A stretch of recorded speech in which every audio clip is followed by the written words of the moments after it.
बिस्मिल्लाहिर्रहमानिर्रहीम। अस्सलाम वालेकुम डियर स्टूडेंट्स। आज हम चैप्टर नंबर 8 को मज़ीद से स्टडी करते हुए इसका एक टॉपिक है फ़ोटोसिंथेसिस, उसको स्टडी करेंगे। आपको पता है सबसे पहले हम लोगों ने काफ़ी टाइम ये टर्मिनोलॉजी पढ़ी है फ़ोटोसिंथेसिस की। ये एक ह्यूमन और प्लांट्स में मेन डिफरेंस क्रिएट करता है। क्योंकि जो प्लांट्स हैं उनके अंदर क्लोरोप्लास्ट प्रेजेंट होते हैं, जबकि ह्यूमंस के अंदर कोई क्लोरोप्लास्ट प्रेजेंट नहीं होता। और यही क्लोरोप्लास्ट जो है स्पेशलाइजेशन करवाता है किस चीज़ की, फ़ोटोसिंथेसिस की। सबसे पहले हम देखते हैं कि फ़ोटोसिंथेसिस होता क्या है। तो सबसे पहले आप लोग देखेंगे फ़ोटो मीन्स फोटॉन्स यानी कि light, and synthesis means to prepare यानी कि सनलाइट की प्रेजेंस में प्लांट क्या करेगा, अपना फूड प्रिपेयर करेगा। यानी कि लाइट है फोटोन और सिंथेसिस है प्रिपेयर। अब प्रिपेयर क्या हो रहा है, फ्रूट फूड प्रोड्यूस हो रहा है। और कौन प्रोड्यूस करवा रहा है, आपके पास प्लांट्स हैं मल्टीपल ऑफ काइंड्स के। ठीक है, अब देखते हैं सबसे पहले हमारे पास फर्स्ट टर्मिनोलॉजी है ऑटोट्रॉफिक ऑर्गेनिज्म। सबसे पहले तो हमें पता होना चाहिए ऑटोट्रॉफिक का मतलब क्या होता है। ऑटो का मतलब आप लोग देखें तो आपको पता होगा जो चीज़ ऑटोमेटिक होती है, ठीक है, खुद ब खुद। यानी कि प्लांट्स एक ऐसे ऑर्गेनिज्म है, ऐसे लिविंग ऑर्गेनिज्म है जो अपना फूड खुद ब खुद प्रिपेयर कर लेते हैं। वो अपनी फूड के लिए किसी दूसरे ऑर्गेनिज्म पे डिपेंड नहीं करते, जैसे कि एनिमल और ह्यूमन बींग्स दूसरे ऑर्गेनिजम्स पे अपनी फूड के लिए डिपेंड करते हैं। अगर आप लोग एनिमल्स की बात करो तो एनिमल्स हेट्रोट्रॉफ होते हैं। हेट्रो का मतलब क्या होता है, डिफरेंट। यानी कि उनका जो फूड सोर्स होता है वो डिफरेंट ऑर्गेनिजम्स पे डिपेंड करता है। जबकि आप लोग अगर प्लांट्स को देखो, वो अपनी फूड के लिए किसी ऑर्गेनिज्म पे डिपेंड नहीं करते। वो क्या करते हैं, सन से अपना फोटोसिंथेसिस के लिए लाइट ले लेते हैं और अपनी रूट्स के थ्रू वाटर ले लेते हैं। एयर में से कार्बन डाइऑक्साइड को एब्जॉर्ब कर लेते हैं। इस तरह से वो बहुत ईजीली अपने अंदर फूड की प्रिपरेशन का प्रोसेस कंप्लीट करवा लेते हैं। अब ऑटोट्रॉफिक ऑर्गेनिज्म में हमारे पास प्लांट्स भी हैं, एल्गा भी हैं। एल्गा का मतलब क्या है कि प्लांट लाइक ऑर्गेनिजम्स हैं ये। ठीक है, आपने देखा होगा वाटर के ऊपर समटाइम बिल्कुल ग्रीनिश सी आपको एक लेयर नज़र आ रही होती है, वो एल्गा की लेयर होती है। ठीक है, एल्जाई होते हैं। अब ये क्यों होते हैं स्पेशल, आपने कहा है ग्रीन कलर की। अब ग्रीन का मतलब क्या है कि जहाँ पर भी आपको ग्रीन कलर नज़र आ रहा है, चाहे वो लीफ का हो, रोज़ का आपको स्टेम नज़र आ रही होती है, एल्गा की आपको पूरी लेयर नज़र आ रही है ग्रीन कलर की। इसका मतलब क्या है, उसके अंदर क्लोरोप्लास्ट है। इसका मतलब कि उसके अंदर क्लोरोफिल पिगमेंट प्रेजेंट है। इट्स मीन कि वहाँ पर क्या हो रही है, फोटोसिंथेसिस का प्रोसेस हो रहा है। कुछ बैक्टीरिया, फॉर एग्जांपल आपके पास जो सियानो बैक्टीरिया, ऑल बैक्टीरियाज की बात नहीं की गई, कुछ बैक्टीरियाज लाइक सियानो बैक्टीरियाज, आपके पास ऐसे बैक्टीरियाज हैं जिनके अंदर फोटोसिंथेसिस का प्रोसेस भी होता है। ठीक है, वो दूसरे ऑर्गेनिज्म पे भी डिपेंड करते हैं। और उसके बाद ऐसे बैक्टीरियाज होते हैं लाइक सियानो बैक्टीरिया जो अपनी फूड प्लांट की तरह खुद प्रिपेयर कर लेते हैं। ठीक है, ये ऑटोट्रॉफिक ऑर्गेनिज्म यूज़ करते हैं inorganic raw material to prepare their organic food. यहाँ पर इनके पास इनऑर्गेनिक रॉ मटेरियल क्या है प्लांट के पास, फॉर एग्जांपल वो सॉइल के अंदर से डिफरेंट मिनरल्स अब्जॉर्ब कर रहा है, वो क्या होती है इनऑर्गेनिक फॉर्म में। फिर आपको जो फूड दे देता है वो क्या होता है, आप लोग जो फ्रूट खाते हैं वो ऑर्गेनिक फूड होता है आपके पास। ठीक है, इस तरह से कंप्लीट आपके पास फोटोसिंथेसिस का प्रोसेस चलता है। और जो जिनके अंदर फोटोसिंथेसिस का प्रोसेस होता है, ऐसे ऑर्गेनिज्म को आप लोग ऑटोट्रॉफ्स बोलते हो, क्योंकि ये ऑटोट्रॉफिक ऑर्गेनिज्म अपनी फूड खुद प्रिपेयर कर लेते हैं। ठीक है, आप कहते थे organic food in the form of carbohydrates, यानी कि शुगर की बात की गई, यानी कि सेक्राइड्स की बात की गई है। जो आप लोगों ने मल्टीपल टाइप्स पढ़ी है, मोनोसेक्राइड, डाइसेक्राइड। ठीक है, अब ये जो शुगर की फॉर्म होती है वो कौन सी हो सकती है, ग्लूकोज हो सकती है, ग्लैक्टोज हो सकती है, माल्टोज हो सकती है, फ्रुक्टोज हो सकती है, सुक्रोज हो सकती है। ठीक है, ये सारी कार्बोहाइड्रेट्स की टाइप है। अब ये जो कार्बोहाइड्रेट्स होते हैं वो आगे से एनर्जी के लिए यूज़ किए जाते हैं। ठीक है, ये कन्वर्ट कर देते हैं अदर मॉलिक्यूल्स को, लाइक प्रोटीन को और लिपिड्स को। समझ आ गई स्टूडेंट्स। उसके बाद देखते हैं हम लोग डिटेल में फोटोसिंथेसिस। पहले हम लोगों ने देखा फोटोसिंथेसिस जिनमें होती है उनको आप लोग ऑटोट्रॉफ्स कहते हो। अब हम देखेंगे फोटोसिंथेसिस का मतलब क्या होता है। Photosynthesis is the synthesis of glucose यानी कि food from carbon dioxide and water. ठीक है, किसके थ्रू होती है, कार्बन डाइऑक्साइड। और कार्बन डाइऑक्साइड प्लांट कहाँ से लेते हैं, अपनी एयर से। एंड वाटर, वाटर कहाँ से प्लांट ले लेगा, फ्रॉम सॉइल और समटाइम रेन रीजन बनता है इसका। In the presence of sunlight, ठीक है, and chlorophyll.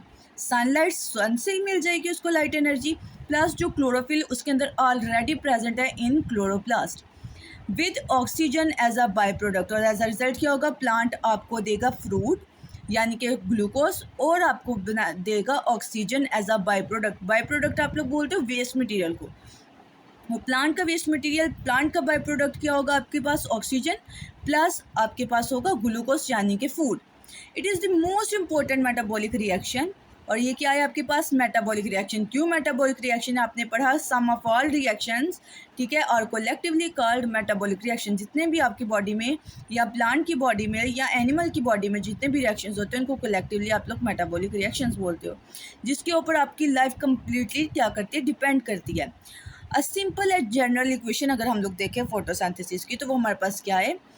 Carbon dioxide 6 molecules हैं कार्बन डाइऑक्साइड के, प्लस वाटर, वाटर के 12 मॉलिक्यूल्स हैं, प्लस फोटॉन्स, फोटॉन्स आपके पास क्या है? Light energy. और एज अ रिजल्ट आपको क्या मिल रहा है? ग्लूकोज C6H12O6, प्लस आपके पास क्या है? ऑक्सीजन के 6 मॉलिक्यूल एंड वाटर के 6 मॉलिक्यूल्स।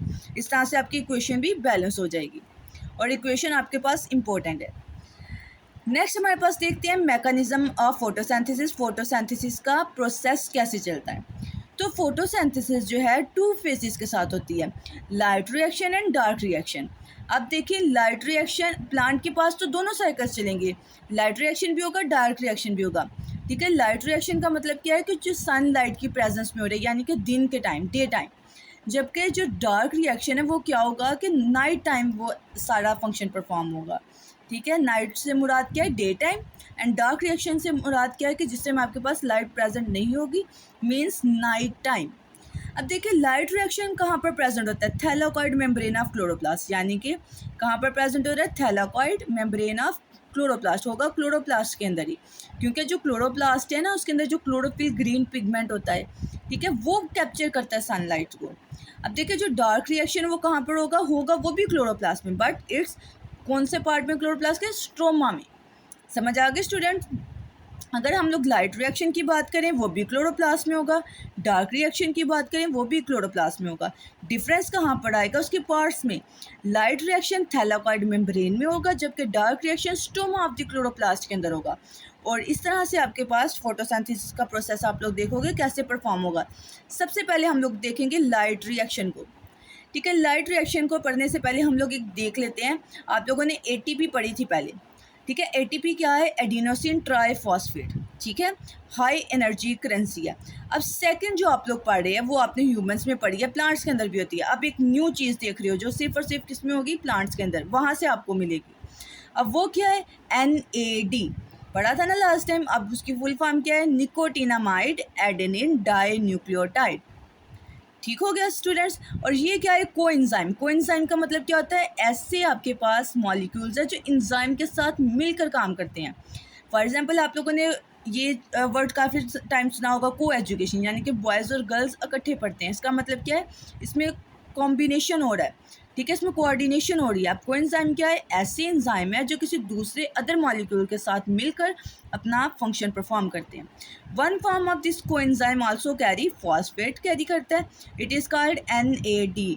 अब देखिए सबसे पहले क्या है? NAD, ठीक है, इसके साथ फॉस्फेट का मॉलिक्यूल अटैच होगा तो क्या बनेगा? NADP। आगे आप लोग पढ़ोगे हाइड्रोजन ऐड हो जाएगा, जब इसके अंदर हाइड्रोजन भी ऐड हो जाएगा तो आप लोग इसको क्या कहोगे? NADPH, ठीक है। NAD सिर्फ है तो फिर आप लोग क्या कहोगे? Nicotinamide adenine dinucleotide. P आ जाएगा तो आप लोग साथ में फॉस्फेट का वर्ड अटैच कर दोगे। H आ जाएगा तो आप लोग हाइड्रोजन का वर्ड अटैच कर दोगे, ठीक है। अब ज़रा हम लोग चलते हैं लाइट रिएक्शन की तरफ। ड्यूरिंग लाइट रिएक्शन यानी कि डे टाइम की बात की जा रही है, लाइट एनर्जी क्या करती है? वो यूज़ करती है आपके पास हाई एनर्जी मॉलिक्यूल्स। पहला हाई एनर्जी मॉलिक्यूल आप लोग पढ़ चुके थे कि वो क्या है? आपके पास ATP। अब आपने पढ़ा NADPH भी है, ठीक है। अब आपके अंदर यहाँ पर जो लाइट रिएक्शन परफॉर्म होगा उसके सीरीज़ ऑफ रिएक्शंस होंगे। अब हम वो देखेंगे उसमें स्टेप्स कौन कौन से फॉलो किए जा रहे हैं। तो सबसे पहले हमारे पास है when chlorophyll absorb light, two of its electron become high energy electron. This high energy electron are released from chlorophyll. यानी कि आपको क्या बताया जा रहा है? आपको पता है कि मीजोफिल सेल के अंदर क्लोरोप्लास्ट है, ठीक है। क्लोरोप्लास्ट के अंदर आपके पास है पिगमेंट प्रेजेंट क्लोरोफिल जो प्लांट को ग्रीन कलर देता है। अब वो बता रहे हैं कि ग्रीन कलर कैसे देगा, कैसे फोटोसिंथेसिस का फंक्शन परफॉर्म होगा। सबसे पहले क्या होगा, आपको पता है प्लांट आपके इन्वायरमेंट में प्रेजेंट होते हैं, वो आप बिल्कुल कम्प्लीटली एक्सपोज किए होते हैं आपकी एयर से प्लस आपके सन से। ठीक है, अब क्या करेंगे, यही क्लोरोफिल जो है, जो कि क्लोरोप्लास्ट के अंदर प्रेजेंट है, वो सनलाइट को एब्जॉर्ब करेगा।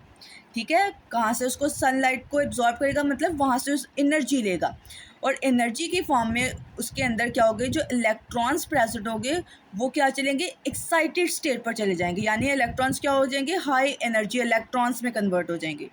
ठीक है, कितने इलेक्ट्रॉन्स, 2, बहुत सारे इलेक्ट्रॉन्स हैं, जिनमें से 2 इलेक्ट्रॉन्स क्या हो जाएंगे, हाई इलेक्ट्रॉन्स हो जाएंगे, हाई एनर्जी इलेक्ट्रॉन। इसका मतलब क्या है, वो एक्साइटेड स्टेट पे चले जाएंगे। अब ये हाई एनर्जी जो इलेक्ट्रॉन्स हैं वो कहाँ से निकलेंगे, आपके पास क्लोरोफिल से। क्यों, क्योंकि क्लोरोफिल ही वो था जिसने फोटॉन्स को यानी कि लाइट को क्या किया था, एब्जॉर्ब किया था। सेकेंड पॉइंट, आपके पास जो हाई एनर्जी इलेक्ट्रॉन्स थे अब वो पास आउट होना शुरू हो जाएंगे इलेक्ट्रॉन ट्रांसपोर्ट चेन के अंदर। इलेक्ट्रॉन ट्रांसपोर्ट चेन एक ऐसी चेन है जिसके अंदर बहुत लार्ज नंबर में इलेक्ट्रॉन ट्रांसपोर्ट हो रहे होते हैं। ठीक है, इस चेन में क्या होगा, जब इलेक्ट्रॉन पास करेगा हायर एनर्जी से लोअर एनर्जी लेवल तक, यानी कि पहले एक्साइटेड स्टेट आ रही थी, अब डाउन होना शुरू हो जाएगा, तब क्या करेगा, ये एनर्जी को रिलीज़ करेगा। कैसे, in the form of ATP, यानी कि एडिनोसिन ट्राइफॉस्फेट में। समझ आ गई। सबसे पहले तो आपके पास क्या है कि क्लोरोफिल लाइट को एब्जॉर्ब करेगा। ठीक है, एब्जॉर्ब करने के बाद एक्साइटेड स्टेट आ जाएगी, हाई एनर्जी इलेक्ट्रॉन्स। अब ये हाई इलेक्ट्रॉन्स क्या करेंगे, इलेक्ट्रॉन ट्रांसपोर्ट चेन की तरफ जाना शुरू हो जाएंगे। एक्साइटेड स्टेट है ना, अब जैसे वही हाई एनर्जी मॉलिक्यूल की तरफ जाएंगे, अब डाउनवर्ड आना शुरू हो जाएंगे लो एनर्जी लेवल पे, तब आपके पास क्या प्रोड्यूस होगी, ATP। अब क्या कह रहे हैं कि थर्ड पॉइंट में light also break water molecule को ब्रेकआउट कर देगी, क्योंकि आपको पता है उस दौरान फोटोसिंथेसिस में आपने पढ़ा है वाटर भी इक्वेशन में है। अब क्या होगा, वाटर के अंदर H2O यानी कि हाइड्रोजन और ऑक्सीजन का मॉलिक्यूल प्रेजेंट है, जिसमें से जो ऑक्सीजन का मॉलिक्यूल है वो तो रिलीज़ हो जाएगा। ठीक है, क्योंकि वाटर मॉलिक्यूल ब्रेकआउट हो गया। अब जो हाइड्रोजन का जो एटम है वो किसके अंदर अटैच हो जाएगा, जाके आपके NADP के साथ। ठीक है, जो कि इलेक्ट्रॉन्स था अब वो ट्रांसफ़र हो रहा है, तो हाइड्रोजन जो है वो कन्वर्ट हो जाएगा हाइड्रोजन आयन में। अब ये हाइड्रोजन आयन का मतलब क्या है कि इसके ऊपर कोई ना कोई चार्ज है, या तो पॉजिटिव या तो नेगेटिव। ठीक है, अब देखिए जो इलेक्ट्रॉन्स है ना क्लोरोफिल के, अब वो जब ATP की प्रोडक्शन कर लेंगे, तो अब ये हाइड्रोजन के जो मॉलिक्यूल जो कि वाटर के अंदर से निकले थे वो NADP के साथ जाके अटैच हो जाएंगे और उसको बना देंगे NADPH। समझ आ गए स्टूडेंट। अब क्या बन गया, nicotinamide adenosine dinucleotide phosphate. अब यहाँ पर क्या हो रही है, रिडक्शन। रिडक्शन किसकी हो रही है, एक चीज़ रिड्यूस हुई है आपके पास, वो क्या चीज़ है, वाटर मॉलिक्यूल के अंदर से आपके पास हाइड्रोजन रिड्यूस होकर NADPH के साथ जाके अटैच हो चुका है। समझ आ गई। यानी कि हमने सबसे पहले स्टेप में पढ़ लिया कि हमारे पास जो क्लोरोफिल है वो फोटोन को एब्जॉर्ब करेगा, यानी सनलाइट को एब्जॉर्ब करेगा। इलेक्ट्रॉन हायर स्टेट पे चले जाएंगे, फिर उसके बाद ATP की प्रोडक्शन के लिए वो लोअर स्टेज पर जैसे ही आएंगे तो वहाँ पर ऑक्सीजन यानी कि वाटर मॉलिक्यूल ब्रेक होके ऑक्सीजन का मॉलिक्यूल वहीं पर रह जाएगा और हाइड्रोजन का मॉलिक्यूल NADP के साथ अटैच होकर NADPH बना देगा। उसके बाद ज़रा हम लोग देख लेते हैं, यहाँ पर आपके पास है Z स्कीम। चलिए स्टूडेंट, सबसे पहले हम लोग देखते हैं अपना लाइट रिएक्शन को कंप्लीट। यहाँ पर आपके पास ये जो आपको ग्रीन कलर में सब कुछ नज़र आ रहा है, ये आपके पास क्या है, क्लोरोफिल। ठीक है, ये फोटो सिस्टम 2 है, ये फोटो सिस्टम 1 है। अब सबसे पहले क्या होगा, सनलाइट से जो क्लोरोफिल के मॉलिक्यूल्स हैं वो लाइट को एब्जॉर्ब करेंगे। ठीक है, देखें आप लोग, लाइट के मॉलिक्यूल एब्जॉर्ब। अब आपके पास जो 2 इलेक्ट्रॉन्स हैं वो क्या करेंगे, हायर स्टेट पर चले जाएंगे। अब देखें आप लोगों के पास लाइन किधर को जा रही है, ऊपर की तरफ, यानी कि हायर स्टेट पे चले जाएंगे, जिसको आप लोग कहोगे एनर्जी लेवल है ये। ठीक है, यहाँ पर आपके पास जो वाटर का मॉलिक्यूल है वो ब्रेक हो जाएगा, हाइड्रोजन अलग हो जाएगी और ऑक्सीजन अलग हो जाएगी। और ऑक्सीजन के आपके पास कितने मॉलिक्यूल होते हैं वाटर में, H2, यानी कि हाइड्रोजन के 2 मॉलिक्यूल और ऑक्सीजन का 1 मॉलिक्यूल होता है। तो अब वहाँ पर क्या होगा, उसकी रिलीज़ हो जाएगा। अब देखिए हाई एनर्जी लेवल, अब क्या होगी, एनर्जी लेवल डाउन जाएगा। ठीक है, डाउन जाएगा। उस टाइम पे ये कैसे जाएगा, क्योंकि यहाँ पर इलेक्ट्रॉन जो है ट्रांसपोर्ट चेन की तरह इलेक्ट्रॉन्स मूव हो जाएंगे, इलेक्ट्रॉन ट्रांसपोर्ट हो जाएंगे एक फोटो सिस्टम से दूसरे फोटो सिस्टम तक। यानी कि एक फोटोन से एक जो क्लोरोफिल का मॉलिक्यूल है उससे दूसरे क्लोरोफिल मॉलिक्यूल की तरफ जाएंगे दूसरे को देने के लिए। इसी तरह से तो इलेक्ट्रॉन जो है वो ट्रांसपोर्ट हो जाएंगे। ठीक है। अब यहाँ पर आपके पास इस दौरान क्या निकलेगा, ATP एनर्जी मिलेगी, और वो क्या है, एडिनोसिन ट्राइफॉस्फेट। ठीक है। सेकंड मॉलिक्यूल पे फिर हायर दोबारा से जब एनर्जी मिलेगी, सनलाइट एनर्जी प्लांट को, दोबारा से एक्साइटेड स्टेट पर चले जाएंगे, तब भी आपके पास 2 इलेक्ट्रॉन्स मॉलिक्यूल है। अब यहाँ पर फिर से क्या होगा, एनर्जी हायर लेवल पर जाएगी, और इस दफ़ा जब हायर एनर्जी लेवल होगा तब आपके पास ATP की जगह NADP आके अटैच होगा, निकलेगा, रिलीज होगा। अब इस NADP के साथ यहाँ पर जो मिलने वाला ब्रेक हुआ था वाटर मॉलिक्यूल, उससे आपको मिल जाएगा H। ठीक है, वो NADP के साथ आके अटैच हो जाएगा और आपके पास क्या बन जाएगा, NADPH। यानी कि यहाँ पर आपके पास 2 इम्पोर्टेंट जो हायर मॉलिक्यूल्स हैं उनकी फॉर्मेशन हो रही है, दैट इज़ NADP या NADPH बोल सकते हो और आप, and second one is ATP molecule. और ये है आपके पास जी स्कीम, क्योंकि आपको ये नज़र आ रहा है स्ट्रक्चर किस फॉर्म में बना हुआ है। देखिए, पहले ऊपर गया, फिर नीचे डाउन स्टेज, फिर हायर स्टेज, तो यानी कि ये आपके पास क्या बना है, जी स्कीम। और ये इम्पोर्टेंट है आपके पास long question. I hope students कि आप लोगों को बहुत अच्छे तरीके से आज का टॉपिक क्लियर हो चुका होगा। इंशाल्लाह नेक्स्ट वीडियो में नेक्स्ट टॉपिक के साथ मिलेंगे, तब तक के लिए अल्लाह हाफिज़।